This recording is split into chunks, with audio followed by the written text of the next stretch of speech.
There's something to be said about strength as a woman, as a Muslim woman, as a mom, as a wife, as a daughter, and what we're talking about today, which is a small business owner. I had so much fear. I thought it wasn't the right time in my life. I had kids and, a new husband, and I thought that, I would just wait and maybe things would calm down. The bubble burst in the tech industry and I got laid off. I believe I hopped onto Craigslist to find, something to bring in some money until I found another job. What I was seeing in this new world was that, women were respected. And so I was able to really get ahead. I decided, you know what? I know my way around this world. I'm gonna do it myself. I got my degree in business and I started working in the corporate world and I really didn't like it. And I thought, I'm already running a business for someone else. Why don't I do that for myself and do it the way that I want to do and help people? April 2014, I made a big jump with the support of my husband and family, and I opened my own, for the first time, private practice. My name is Lamia, Kadir. I'm a family physician. I am the owner and lead photographer at Cory Photography. Dr. Jill Davis, I'm a doctor of audiology. I'm Tianna Roser. I'm a certified clinical hypnotherapist. Not everybody has the right personality to be self-employed.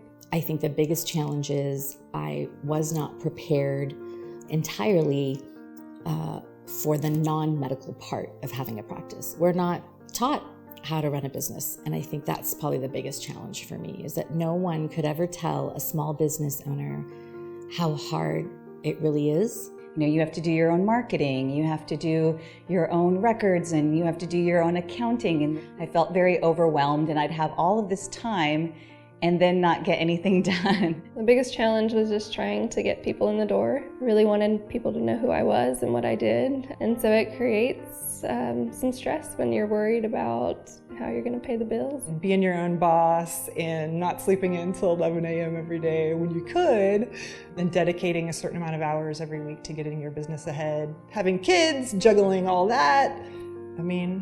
It's a handful running your own business. I think one of the best things that someone told me is that you can't please everyone. If you make a business and you're trying to make it appealing to everyone, then actually you're not appealing to anyone.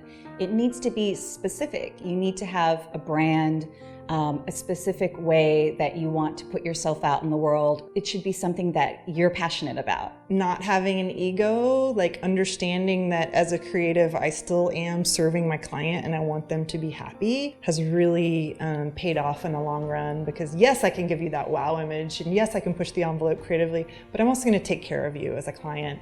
And as a business owner, those are the things that are going to keep you ahead of the rest of the pack. It all comes down to the relationship that you have with your customer.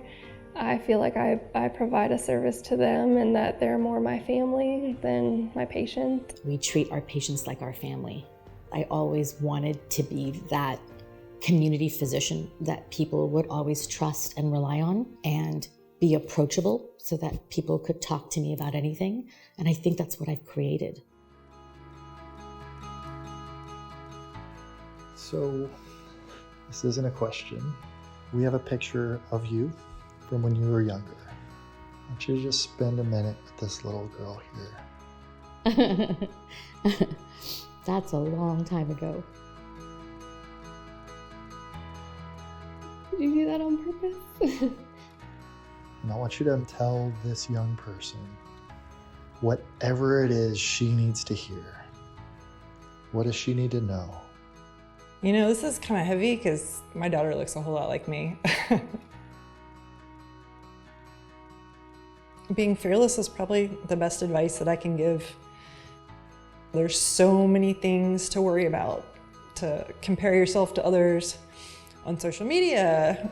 Education was important to you as a kid, and it still is, and that's what I would hope I would tell my daughters and my son. I know that education allows you to fly, and so you fly to where you want to go. Definitely use that competitive drive in everything that you're going to do. It really helps. Just know that you have something that others don't, that you have that common sense and you have that ability to make a difference. You will make a huge difference in a lot of people's lives. Don't lose that spirit. Enjoy life. Don't be afraid to take risks. You're gonna try something and you're not always gonna be good at it, and that's okay. That's how we learn. We're here to grow, and you're here to grow, and the more that you try things, even if you're not good at it, the less fear you have. Fear is normal. Don't be afraid to take the next step or to start something new. That fear doesn't mean you're doing something bad, it means you're doing something bold. And so if you wait until you're not afraid to do something, then you'll probably never get started. So just do it anyway. Don't compare yourself to other women. They should be your teammates. You should hold each other up, not knock each other down. Don't give up. You want to be different, embrace your uniqueness. You don't want to just kind of like fit in with the crowd. You might be different, you might be doing something that not everybody else is doing, but there are other people who will really relate to it the more you are being yourself and expressing that. That's the take home. Like, be who you are as long as you're not hurting anybody in the process. And surround yourself with people that love you for who you are.